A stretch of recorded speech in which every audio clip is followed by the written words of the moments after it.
Well, good afternoon. This is David Goff, my best friend. My name's Gary. We are two old guys and a Bible, and we appreciate those that watch the podcast. We don't do it every week nowadays, but we try to get it one out a month. You know, we've had a lot to say about what we believe, and so anything that you would like us, anything you would like us to talk about, please put it in the comments. Please like and subscribe. And today we're going to talk about the events of Matthew 24, Luke 21, and Mark 13. And this is in the Bible where a lot of people think it's the end of the world. That Lord was talking about two different things: the destruction of Jerusalem and the destruction of the world. Uh, we've talked a little bit in the past, but I think we've sometimes we go over things a little bit too quick for, for people to grasp because they're not that familiar with the subject. They hear a message on Sunday, they hear something on TV, and so they pick the highlights. So every time there's a war starting or a earthquake Exciting stuff. or something, a star falling somewhere, they get Red excited. heifer. Found another red heifer. Another red heifer, stuff like this. It gets them excited. And anyway, I think people use it to prey on the ignorance of people that don't understand the scriptures. So we're gonna take our time with this. Probably take a couple, three broadcasts to get through the whole chapter. And without further ado, All right. Mr. David Good. Goff. All right, thank you very much. Before we get started, I want to recommend a book. This is a definitive book on this subject, Matthew 24, Fulfilled by John Bray, and he takes a sledgehammer to a gnat in the fashion of Ralph Woodrow. Ralph Woodrow always does that, but great book. I remember when I got it, I read it through twice, and the second time I thought, how could it be anything else? But just want to get started here. Matthew 24.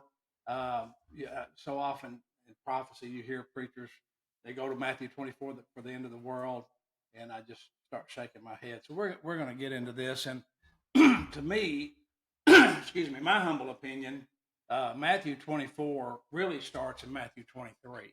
Yep. In Matthew 23, the whole first part of the chapter, the Lord is rebuking the scribes and the Pharisees, and that goes on for quite a while. And the Pharisees of his day, they started off a good thing. They were trying to restore the law to the people of Israel, but they caught the letter of the law and missed the spirit of the law.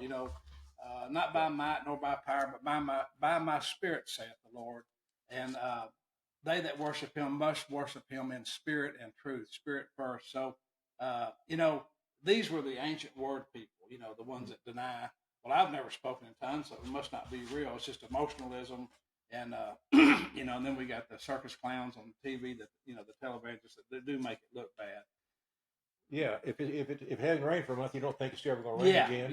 Yeah. So if it hadn't happened to me, it can't be real. Right. Yeah, I've never experienced it, so it can't be real. But the scripture's clear. It's amazing to me that tongues is the dividing line in the churches. And the scripture's clear. Tongues is the least of the gifts.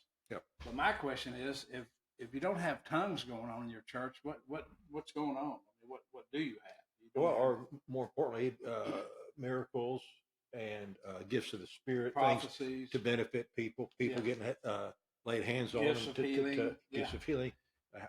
How are you helping people when they're in need? You're just going to read the Bible to them. If you can't lay hands on them and have God heal people, then it's just the letter. Just the letter. And Jesus rebuked them and how they got it wrong. So anyway, but at the end of the chapter, begin reading with verse 31, Matthew 23:31. He says this, talking to the Pharisees. He said, "Wherefore you are witnesses unto yourselves that you are the children of them that killed the prophets. Fill ye up then the measure of your fathers." Fill ye up the measure. That is the wrath of God. The cup of the wrath of God is going to flow up. So he just, go ahead and fill it up. Fullness of time. Yeah, ye servants and generation of vipers, how can you escape the damnation of hell? Wherefore, behold, I send unto you prophets and wise men and scribes. Talking about the church is coming. It's going to be all these different, and some of them you shall kill and crucify, and some of them you shall scourge in your synagogues and persecute them from city to city, that upon you may come all the righteous blood shed upon the earth, from the blood of righteous Abel unto the blood of Zacharias, the son of Barachias, whom you slew between the temple and the altar. Verily I say unto you, all these things shall come upon this generation. He's talking to people that are standing there. Yeah. Said all this is going to come upon this generation. Of course, we know that generation was 3,000 years he was talking about. It comes up into our day. I'm kidding. That's what they're trying to tell you. You had me really confused. Okay, no, yeah. Okay, so then the next verse. O Jerusalem, this is the Lord bewailing Jerusalem. O Jerusalem, Jerusalem, thou that killest the prophets and stonest them that are sent unto thee, how often I would have gathered thy children together, even as a hen gathereth her chickens under her wings, and you would not. And then he says this, behold, your house is left unto you desolate. For I say unto you, you shall not see me henceforth till you shall say, blessed is he that cometh in the name of the Lord.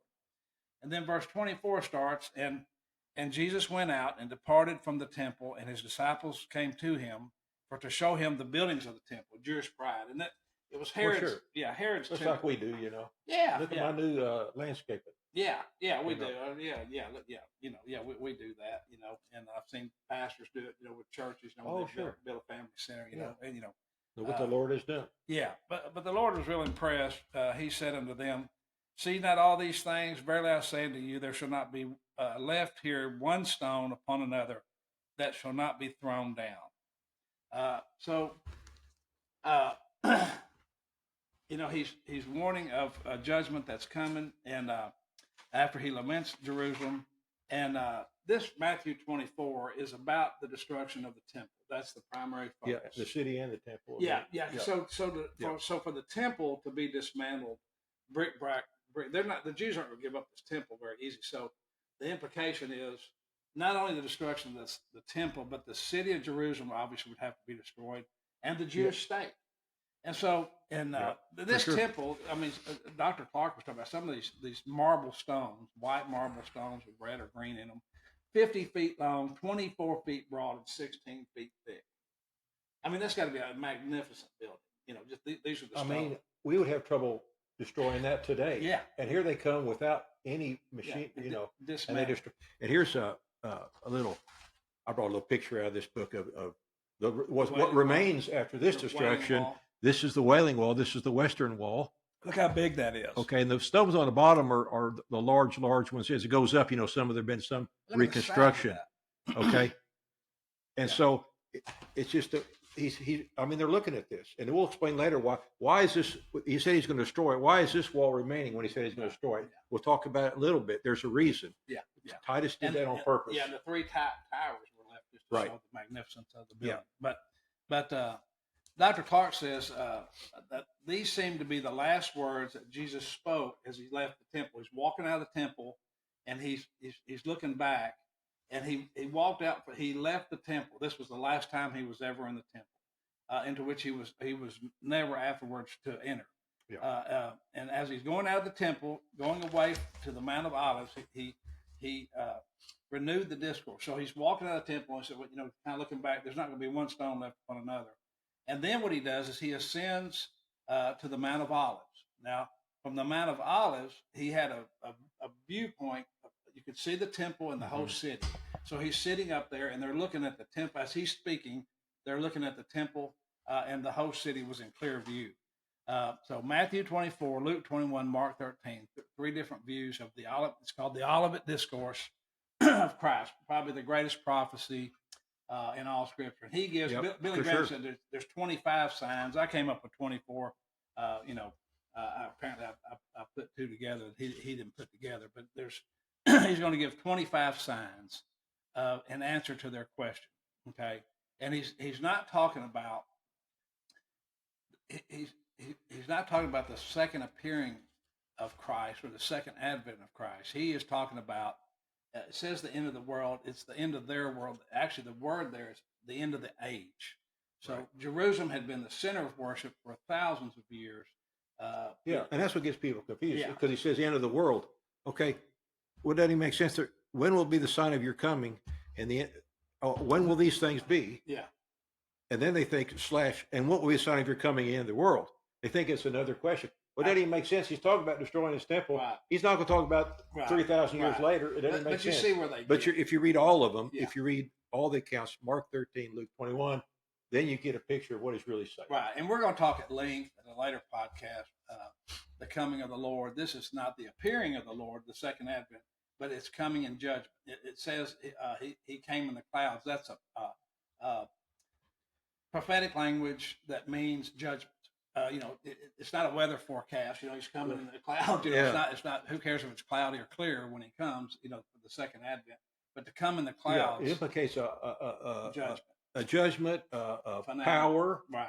Power. Right. You can't stop it. Right. And how does he use it? He uses armies to do it. Yeah. He's always done that. Be it Babylon, or in this case, it's going to be Rome. But it will be the end of the age. It will be the end of Judaism, offering blood sacrifices as a faith. It will be the end of blood sacrifices in the temple. There's not going to be a temple. The end of the Levitical priesthood. The end of thousands of years of Jerusalem being the center of worship. Jesus told the Sumerian woman, she's, I'm religious. My filthy is religion. He said, woman, the time is coming where you will neither in this mountain nor in Jerusalem worship the Father. He said, the time's coming. You're not going to be worshiping the Father in Jerusalem. It's coming to an end. Coming in. Okay, so this temple, Herod's temple, the latter house shall be greater than the former house. That happened in this, the word is in Greek is Herion, a physical building. And this was the greatest of the three. There were three temples. There was Solomon's temple, built 10th century BC. It was destroyed by Nebuchadnezzar II, the king of Babylon.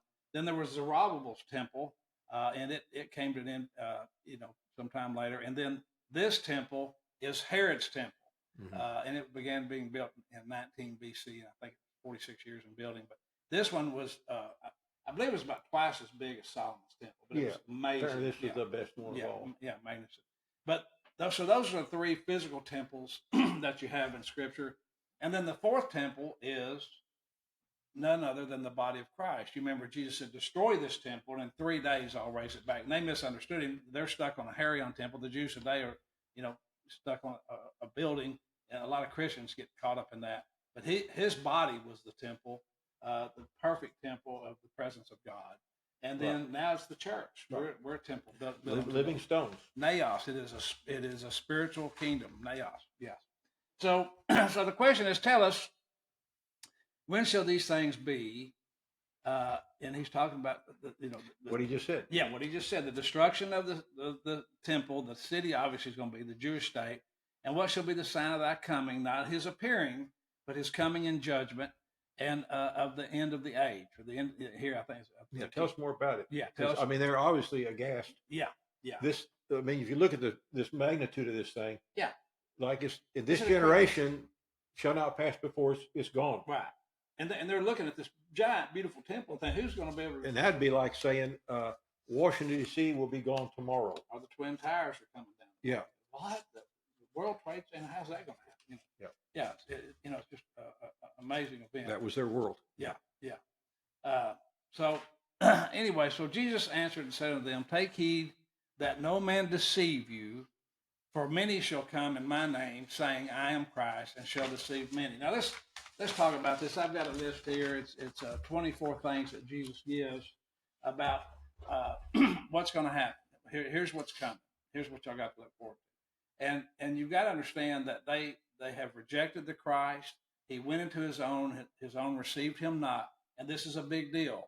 They rejected the Christ. They had him crucified. And there's gonna come, you reap what you sow. There's gonna come the days of vengeance, and the vengeance of God. So Jesus, the first things first, he said, take heed that no man deceive you, for many shall come in my name, saying, I am Christ, and shall deceive many. Now I want you to think about this. Christianity is a thinking man's religion. So if somebody said today, I'm Jesus Christ, I think anybody would say, we have a room for you. It's padded, so you can't hurt yourself, and it's in the state hospital. I mean, you'd be on a watch list. Yeah, of some kind. There's nobody. There's no credibility. There's nobody today saying I am Christ. I mean, there's no believable. No. If you ask AI, I got a new AI app. But this is the time they were expecting the Christ. He was supposed to come in this time. Right. And I love what Adam Clark said. Adam Clark said, it is, let me find it here. He said, it is just, Dr. Clark says, he writes, it was a just judgment for God to deliver up that people unto the hands of false Christ who had rejected the truth. It was a just judgment. They didn't receive the true Yeah. Christ. His blood be upon us and Yeah. our children, is Yeah, what so- they said. Yeah, so now you're gonna have all these false Christs, and there were many. We'll get into it, but Yeah. just think about how this doesn't fit today's narrative. I mean, today, if you ask AI how many people claim to be Jesus Christ today, my real thorough one, it said there are possibly 40 people or so but they're not really saying they're Jesus Christ. They claim some sort of deity. I never heard of them. One guy saying It can't be a big deal. You can't. It's not on the news. yeah, there's 8.7 billion people on the planet, and it's not a newsmaker. And again, what Christian is going to? Oh man, it's a. Well, this guy has long hair. He's out in the country. Let's go out there to sell our house. It's a He silly. said he's Yeah, Jesus Christ. yeah. But in Jesus' day, they were looking for Messiah. The 70 weeks of Daniel was the time for Messiah. Yeah. All the prophets, Bethlehem of Judea. This is it. Yeah, Simeon knew. They knew it was close. They knew it was close. Simeon, God told him, "You're not going to die before you see the Lord's Christ," and he knew, and That's so it. there was the spiritual people. They were, a lot of people were looking. It was time for Messiah to come, and coupled with the fact, think about this: the Jews have never made good slaves. They know they're God's. They were God's people, God's chosen. They brought the oracles of God to the planet, so they've never made good slaves. They're under Roman domination. They're under Roman rule, and they want deliverance. So that they're thinking. Even Jesus' disciples got caught up in this. Lord, will you at this time restore the kingdom to Israel? Are you going to deliver some of these Romans? He said, "You're not getting it. You're not getting it. This is a spiritual kingdom." Yeah, I mean, these were discussions around the city, obviously. Right. So anyway, so the 70 weeks of Daniel, and Hosea, Isaiah, Genesis 3, the first prophecy, the Messiah's coming. We talked about Simeon. So they was the time was right, and so that's how these false Christs got such a hope. And so anyway, What's the false next? Christ. Okay, now, okay, you going on to wars and rumors? No. Yeah, we're going to talk about these false Christs. Okay, all right. let's go. Dr. Clark talks a lot about it, and then Dr. John Bray talks a lot about it. Okay. But Yeah. there were a lot of false Christs. So what soon after the Lord's crucifixion, Simon Magus appeared, boasting that he was the Son of God. He's the one in Acts 8. Yep. And then there was a Samaritan. I think his name is Josephus. Thaddeus deceived many. Josephus says, and then so you had these three prominent false Christs that appeared pretty quick. But then under the reign of Nero, the floodgates opened with all these false Christs. Dr. Clark records that there were so many false Christs, and a lot of them had, they had a lot of followers, and Yeah, I mean, we're talking about 100,000 people yeah, total. yeah, Yeah. and but Dr. Clark talks about there were so many false Christs under Nero that some were taken and killed almost every day. Almost every day they had some false Christ. I mean, just like today. Yeah, just like that. My point exactly. It's not happening today. Okay, this obviously happened then. Sure. And it was because it was time for Christ. Okay. Now, the next sign, and then the Lord said, there shall be wars and rumors of wars. Now, first of all, in 2025, we don't have rumors of wars. We have 24-hour news channels. We have Fox News, CNN News. If there's a war breakout before midnight, it's going to be on your television screen. I mean, they're excited to tell. They can't wait to tell you there's a war. Yeah. So if you Google or AI, how many wars are there? Now there are 197 countries on the globe today. Almost 200 countries on the globe. The UN recognizes 193 because the sweethearts they are. Yeah. But there's 197 countries on the planet, and there's Russia and Ukraine are at war. Yemen, they're always at war. They're Muslim, and they've got to kill the infidels. There's Yemen is just always going to have a war. And then there's an African country I can't remember now, but basically there's about 4 countries. Yeah, and I think Trump stopped about 3 of them here He did. lately. Yeah, we 3 had, or 4. We had like 5, and now we got down to 2. Yeah. He's trying to get rid of Right. this last one. Yeah, but Lord help us with that one Yeah. and him. Yeah, but think about it. There's not going to be rumors of wars. Now, then there was because it was happening when they crucified the Lord. Things just began to unravel. Okay, I know. Yeah.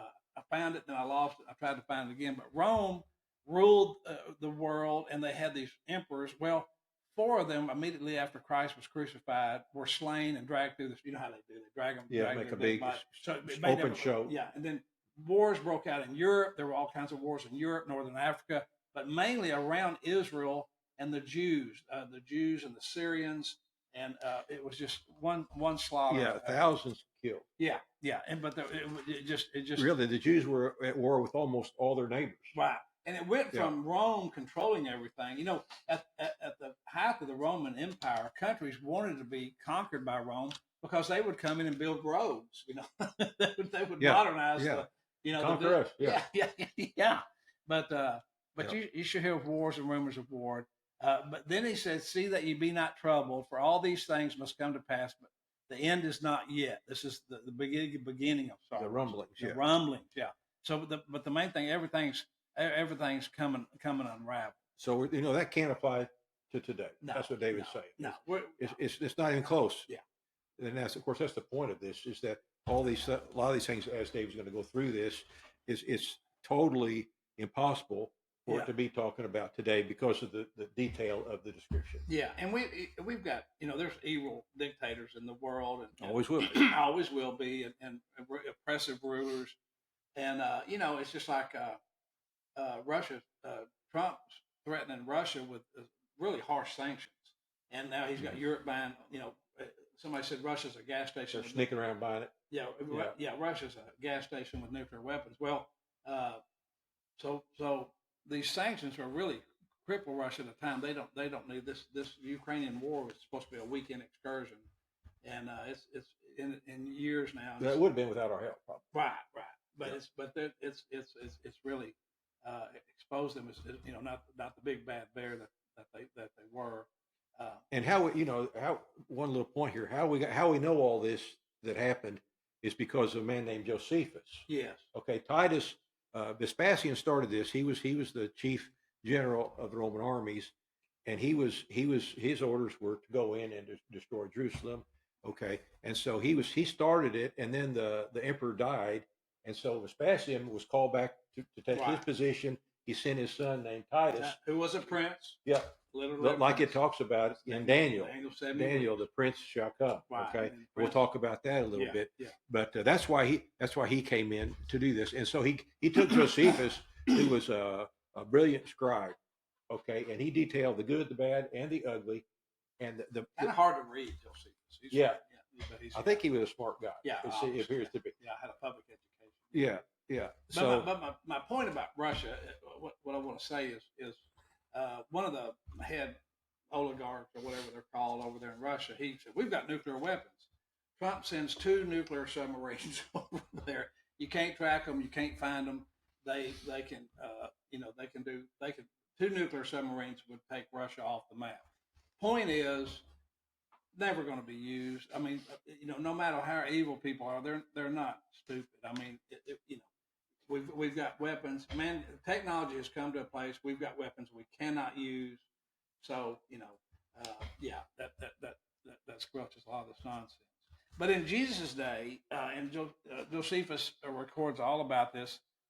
So one thing that started Caligula, he was a pervert. I think he got his sisters. Caligula. Yep. He got his sisters pregnant. I think both sisters pregnant. He's just a pervert. Caesar. He was a pervert Caesar, but he ordered that there be a statue of himself set up in the temple of God. Yep. And the Jews said no. They refused it. Well, you don't tell an emperor or a dictator. You don't tell them no. So there was an anticipation of the wrath of Caligula to the point that a lot of the farmers didn't even till their land that year because the war's coming. And in Caesarea, the Jews and the Syrians fought over the right of the city. 20,000 dead. Wars and rumors of war. This spread to neighboring cities. The Jews burned and plundered cities. The Syrians, an immense slaughter of people, civilians. I can't even pronounce this city, but 13,000 Jews were then killed by the Assyrians. Another city, 2,500 dead. Ptolemais, 2,000 dead. Many in prison. Alexandria, 50,000 dead. Damascus, 10,000 unarmed Jews were killed, were murdered.